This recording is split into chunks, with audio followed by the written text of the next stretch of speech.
लाहौल ध्वनि 91.2 एफएम सामुदायिक रेडियो केंद्र पर आप सभी दर्शकों का और श्रोताओं का बहुत बहुत स्वागत है। और आज हमारे बीच उत्तराखंड फिल्म परिषद के ज्वाइंट कार्यकारी अधिकारी डॉक्टर नितिन उपाध्याय जी आज इस कार्यक्रम में शामिल होने आए हैं। और आज हम उत्तराखंड जो फिल्म परिषद की जो कार्यविधि है, जो कार्य योजना है, जो उसके उद्देश्य हैं, उन पर चर्चा करेंगे। डॉक्टर साहब, आपसे और आपका इस कार्यक्रम में बहुत बहुत स्वागत है और आभार। धन्यवाद। तो डॉक्टर साहब, मैं ये कि आप क्योंकि डायरेक्टली जुड़े हुए हैं उत्तराखंड फिल्म विकास परिषद से, और हम इस बीच देख रहे हैं कि काफ़ी अच्छा काम सरकार कर रही है और आपकी जो टीम है बड़े अच्छे ढंग से एक प्रोएक्टिव होकर जो है काम कर रही है।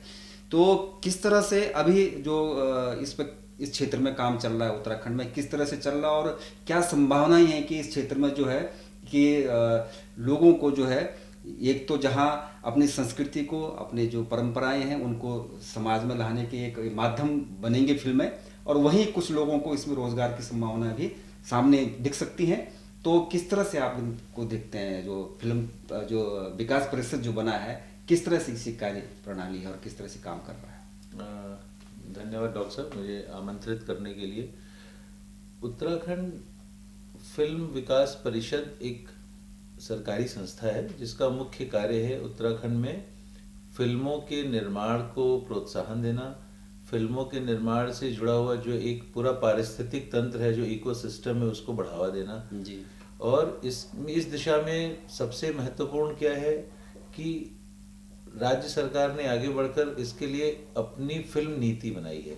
जी। फिल्म विकास नीति।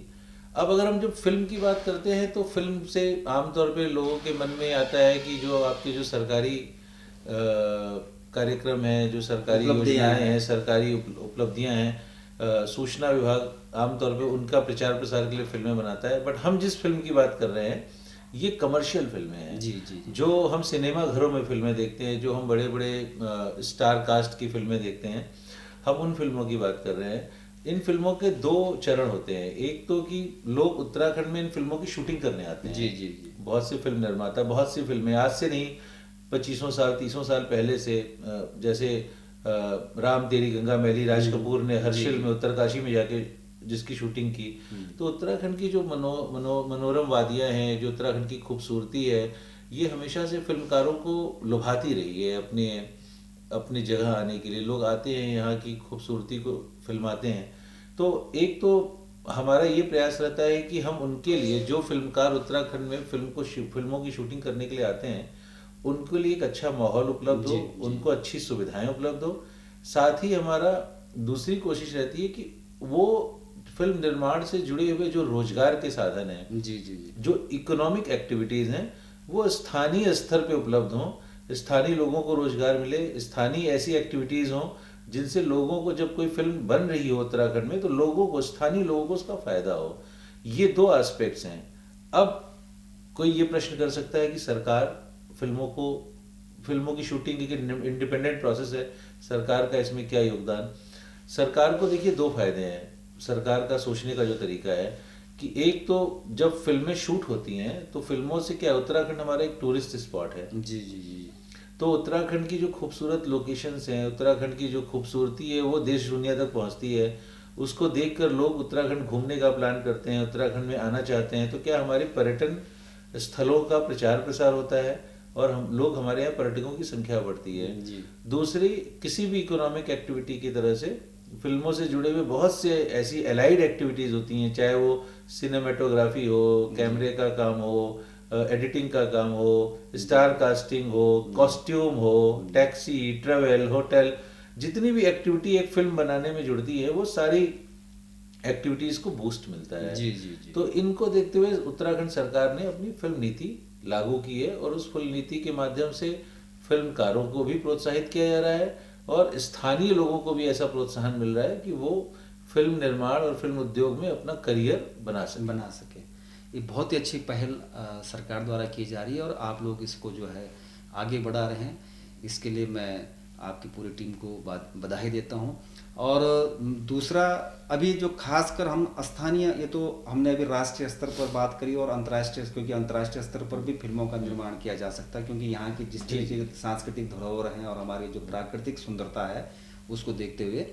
लेकिन हम यदि स्थानीय स्तर पर फिल्मों की बात कर रहे हैं, चाहे वो जौनसारी हो, गढ़वाली में हो या कुमाऊनी में हो, या किसी अन्य हिंदी भाषा में भी स्थानीय स्तर पर फिल्में बन सकती हैं, और वो किसी भी विशेष किसी विषय वस्तु को लेकर तैयार किए जा सकते हैं। तो इस तरफ आप क्या देख रहे हैं कि क्या स्थानीय फिल्मों को लेकर भी लोगों में जागरूकता आ रही है और हाँ, काम कर रहे हैं? बहुत अच्छा प्रयास है, बहुत अच्छा प्रश्न है आपका जी देखिए, मैं थोड़ा सा पीछे जाऊंगा।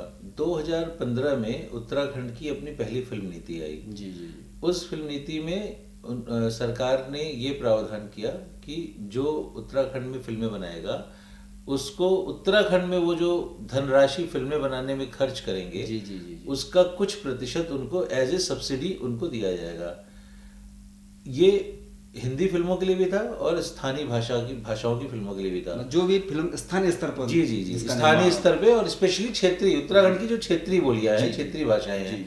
अभी हमारी 2024 में माननीय मुख्यमंत्री जी ने, पुष्कर सिंह धामी जी ने, और इसमें इंटरेस्ट लेते हुए उन्होंने इस पॉलिसी को रिवैम्प किया, और उन्होंने 2024 में हमारी जो उत्तराखंड की फिल्म नीति आई उसमें स्थानीय स्तर पे जो फिल्में बनती हैं उनको उनकी लागत का 50%, अधिकतम 2 करोड़ रुपए तक सब्सिडी देने की का प्रावधान किया। अच्छा, इसका फायदा क्या होगा? इसका फायदा ये होगा कि देखिए, जो बाहर की फिल्में बनती हैं, बाजार जो हिंदी फिल्में या अन्य भाषाओं की फिल्में बनती हैं, उनका बजट बहुत बड़ा होता है, उनके रिसोर्सेज होते हैं। जी जी। तो वो अभी क्या है कि फिल्मों में पैसा, फिल्म निर्माण में पैसा बहुत लगता है। जो पारंपरिक फिल्में बनती थी, अब क्या है, ग्राफिक्स है, वीएफएक्स है, आर्टिफिशियल इंटेलिजेंस का ज़माना है, नए नए इफ़ेक्ट्स हैं, तो ये सब चीज़ों में अब बहुत पैसा लगता है फिल्में बनाने में।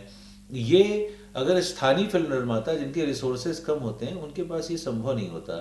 इसलिए अब क्या किया कि जो हमने 2 करोड़ रुपए तक की सब्सिडी दे दी, तो इसका मतलब है कि अगर कोई 4 करोड़ रुपए लगाकर एक शानदार फिल्म बना रहा है जिसमें वो सारे रिसोर्सेज को यूज कर रहा है, तो उसको सरकार की तरफ से 2 करोड़ रुपए तक की उसको सब्सिडी मिल रही है। अच्छा। तो इससे क्या है कि जो स्थानीय फिल्म निर्माता है, स्थानीय जो जौनसारी, गढ़वाली, कुमाऊनी, उत्तराखंड की जो क्षेत्रीय भाषाएं, इनमें जो फिल्म बनाने के लोग प्रोत्साहित हो रहे हैं। और आप यकीन करेंगे कि पिछले 2 वर्षों में, जब से ये फिल्म पॉलिसी आई है, लगभग 2 साल होने जा रहे हैं, इनमें करीब 35 से ज्यादा हमारी गढ़वाली, कुमाऊनी और जौनसारी फिल्म बन चुकी है, जो रिलीज हो चुकी हैं, और उनको लोगों के द्वारा बहुत अच्छे स्तर पे उनका आकलन किया जा रहा है। सिनेमा घरों में लोग आ रहे हैं, लोग उत्साहित हो रहे हैं, अच्छा प्रदर्शन कर रहे हैं। अब धीरे धीरे जब सपोर्ट मिल रहा है, अच्छा, अभी एक समय तो एक ऐसी स्थिति आ गई कि कोई नई फिल्म अगर कोई शुरू करे तो उसको उस समय पर्याप्त एक्टर नहीं मिल रहे, एक्ट्रेस नहीं मिल रही, क्योंकि सारे लोग कहीं ना कहीं काम कर रहे हैं, सारे लोग कहीं ना कहीं बुक हैं। तो इससे ये भी साबित होता है कि अब हमारे यहाँ माहौल बन गया है। अब नए लोगों को, युवाओं को, नए इसमें फिल्म निर्माण से जुड़ी हुई चीज़ों में अब अपना करियर बनाने का एक सही समय आ गया है उत्तराखंड में। चाहे वो एक्टिंग में जाएं, चाहे वो एडिटिंग में जाएं, चाहे वो टेक्निकल बैकग्राउंड में जाएं, किसी भी चीज़ में जाएं। इसके अलावा फिल्म निर्माण से जुड़े हुए बहुत से अलाइड सेक्टर हैं, टैक्सी, होटल, कैटरिंग, ये सब स्पेसिफिक, कॉस्ट्यूम, मेकअप है, वैनिटी वैन्स हैं, पोस्ट प्रोडक्शन स्टूडियोज हैं, ऐसे बहुत से काम हैं जो कि सिर्फ एक्टिंग ही नहीं होता फिल्म निर्माण। तो जो पर्दे पे दिख रहा है बस वही नहीं होता, उसके पीछे बहुत सी एक्टिविटी होती है। वो सारा जो सेक्टर है अब ग्रो कर रहा है उत्तराखंड में, और ये सिर्फ और सिर्फ सरकार की जो फिल्म नीति है उसको इसका श्रेय दिया जाना चाहिए, मैं ये कह सकता हूँ। जी, बहुत ही अच्छा आपने रखा, और सरकार बहुत अच्छा काम कर रही है। एक मैं इसी से जुड़ा हुआ एक प्रश्न मेरा ये है कि इसमें करियर जो युवा हैं, जो इसमें इंटरेस्ट रखते हैं इस क्षेत्र में, तो स्थानीय स्तर पर क्या इनको अपने करियर को संवर्धित करने के लिए, करियर संवर्धन के लिए क्या कोई इस तरह की योजनाएं भी सरकार सोच रही है आगे? देखिए, हमारी जो फिल्म पॉलिसी है उसके लिए हम कहते हैं ये 3T बेस्ड है जी, technology, training and talent. Uttarakhand में अगर फिल्म निर्माण उद्योग को बढ़ाना है तो आपको टेक्नोलॉजी लानी पड़ेगी जी, टैलेंट हमारे पास है, बट उस टैलेंट को ट्रेन करना पड़ेगा, ट्रेन करने की आवश्यकता है। तो इसके लिए अब हम धीरे धीरे वर्कशॉप्स पे काम कर रहे हैं। FTI पुणे जैसे इंस्टीट्यूट्स हैं, इवन अभी आपकी यूनिवर्सिटी है, आपका डिपार्टमेंट है, और यूनिवर्सिटी से हम बात कर रहे हैं कि अब आप लोग छोटे छोटे सर्टिफिकेट कोर्सेज शुरू करिए या छोटे छोटे वर्कशॉप्स करिए। थिएटर वर्कशॉप्स करिए, आप एक्टिंग की वर्कशॉप्स करिए, आप जो है कैमरा और टेक्नोलॉजी से रिलेटेड वर्कशॉप्स करिए, ताकि लोगों को धीरे धीरे अब ट्रेनिंग मिलनी शुरू हो। क्योंकि जो बाहर से भी फिल्म प्रोड्यूसर आते हैं, अब उनकी भी डिमांड ये है कि हम बम्बई से या दिल्ली से या बड़े बड़े शहरों से हम उतना खर्च करके उतना कास्ट और क्रू लेकर क्यों आए हैं। ये फैसिलिटी अगर हमको यहाँ मिलेगी तो हमारे लिए और आसान होगा। तो अब ये वो समय आ गया है, तो हम भी, हमारा भी ध्यान इस पे पूरी तरह से, बल्कि हमारी फिल्म नीति में ये भी प्रावधान है कि उत्तराखंड के बच्चे राष्ट्रीय स्तर के, जैसे FTI पुणे है, film and training TV institute training institute जो पुणे का है, सत्यजीत रे फिल्म एकेडमी है, इस तरह की जो एकेडमीज हैं, अगर इनमें हमारे बच्चे सेलेक्ट होते हैं तो हम उनको 50% से 75% तक स्कॉलरशिप भी देते हैं। अच्छा, ये बहुत ही अच्छा है। हाँ, हम कुछ बच्चों को हम दे रहे हैं। जैसे सामान्य वर्ग के बच्चे की पूरी फीस का 50% हम उनको रिइम्बर्स करते हैं। बहुत बढ़िया। और SC ST कैटेगरी के बच्चे के लिए हम 75% तक रिइम्बर्स करते हैं, ताकि हमारे जो बच्चे हैं वो जो टॉप इंस्टीट्यूशंस हैं वहाँ भी जाएं और धन के अभाव में ऐसा ना हो कि वो वहाँ न जाएं। इसके अलावा हम और भी जो यूनिवर्सिटीज़ हैं उनका मैंडेट है कि वो फिल्म और फिल्म ट्रेनिंग से रिलेटेड कोर्सेज शुरू करें, तो हम लोग उस पर भी बात कर रहे हैं, कोशिश कर रहे हैं। अभी हमने एक वर्कशॉप कराई थी एक कास्टिंग डायरेक्टर की, मिस्टर पराग मेहता की। उसमें उन्होंने करीब 4 दिन की वर्कशॉप की और स्थानीय लोकल टैलेंट से बात की। उन्होंने भी पाया कि हमारे यहाँ बहुत टैलेंट है। अब समय है कि इसको थोड़ा प्रोफेशनली हम और इसको गढ़ें, इनको थोड़ा एकेडमिकली भी गढ़ें, और ये टैलेंट, जब ये टैलेंट पूल हमारे यहाँ आ जाएगा अगले आने वाले 2-3 वर्षों में, तो डेफिनेटली उत्तराखंड एक अपने आप में एक बहुत बड़ी ताकत बनेगा फिल्म निर्माण उद्योग में। ये बहुत ही अच्छी योजनाएं हैं और बहुत अच्छी सोच है सरकार की और आपकी टीम की, कि जहां आप सोच रहे हैं कि युवा उसमें रोजगार प्राप्त करें, वहीं उनके टैलेंट को भी आप जो है निखारने का काम कर रहे हैं, और आर्थिक रूप से और उनको आर्थिक सहायता जहां दे रहे हैं वहीं उनका मार्गदर्शन भी कर रहे हैं। तो ये हमारे युवाओं को, उत्तराखंड के जितने भी युवा हैं जो फिल्म के क्षेत्र में अपना करियर बनाना चाहते हैं, उनके लिए बहुत ही अच्छा स्कोप है, उनको इसका लाभ लेना चाहिए। और सरकार अच्छा काम कर रही है। और इसके अंत में मैं एक प्रश्न आपसे पूछना चाहूँगा कि जो इस तरह के जो हम काम कर रहे हैं युवाओं को लेकर के, उनके करियर को संवर्धित करने के लिए, उनके टैलेंट को भी हम निखार रहे हैं और उनको रोजगार प्रदान करने का भी हम काम कर रहे हैं, तो क्या युवाओं का रुझान आपको इस क्षेत्र में दिख रहा है? जो बहुत इस समय बहुत रुझान दिख रहा है, बहुत रुझान दिख रहा है। बहुत से युवा, जब भी अब यहाँ पे कोई फिल्में बनती हैं और ऑडिशन होता है, तो बहुत से युवा उसमें अप्लाई करते हैं, आते हैं।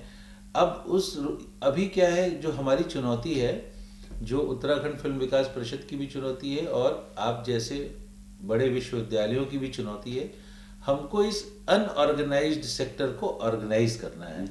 और इसके लिए हमें आपकी भी मदद चाहिए कि कैसे हम ये जो रुझान है, ये जो लोगों की ललक है, और या जो लोग अच्छा प्रदर्शन कर रहे हैं, इसको हम कैसे ऑर्गेनाइज कर सकें, ताकि एक अभिभावक के मन में भी जब उसका बच्चा कहे कि मुझे फिल्म निर्माण के क्षेत्र में अपना करियर बनाना है, तो अभिभावक के मन में भी कोई संशय न रहे और वो उसको ये विश्वास रहे कि नहीं, इस क्षेत्र में बहुत अपॉर्चुनिटीज हैं, मुझे अपने बच्चे को इसमें आगे बढ़ने देना चाहिए। जी, और सरकार भी इसमें सहयोग कर रही है। सरकार भी इसमें सहयोग कर रही है। ये भी जानकारी पेरेंट्स जी, ये पेरेंट्स को होनी चाहिए। तो अभी ये देखिए, एक अनऑर्गेनाइज सेक्टर से हमको इसको ऑर्गेनाइज सेक्टर में लाना, ये हमारे लिए चुनौती है, लेकिन हम इसमें काम कर रहे हैं। और ये इसमें एकेडमिक इंस्टीट्यूशंस की भी बहुत बड़ी भूमिका होने वाली है। जी, बहुत अच्छा डॉक्टर साहब। अंत में जो इस क्षेत्र में अपना करियर बनाना चाहते हैं युवा, उनके लिए आप क्या संदेश देना चाहेंगे?